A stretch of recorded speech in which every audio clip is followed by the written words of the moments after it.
I've been very concerned about scaling the use of GLDC crops in 6 countries. I think the first problem is that we're seeing a very slow release of new varieties into the system. Variety release procedures are not very transparent, not very well developed across many of the countries that we work in, and therefore the number of new varieties coming into the system is very low. Now we know that one of the big incentives for smallholder farmers to adopt seed is to get hold of new varieties. So if we don't have new varieties coming into the system, then there's going to be low adoption.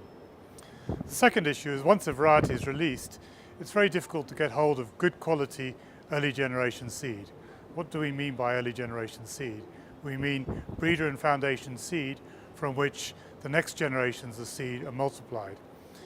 These activities are undertaken by private seed companies, by community seed producers, smallholder farmers, but if they can't get hold of the early generation seed, then the whole process is held up.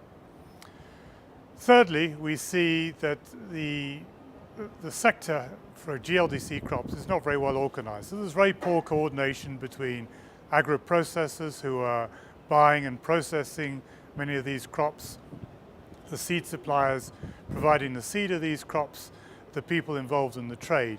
So that lack of coordination is really holding back the adoption of many of these crops.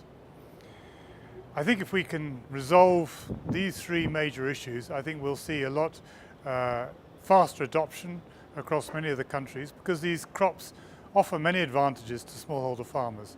1, they're very nutritious. 2, they grow well under drought or increased weather variability conditions. And 3, there's an increased market demand for many of these crops. So if we can address these bottlenecks, I think we're going to see increased adoption and a bright and rosy future for GLDC crops going forward. Thank you.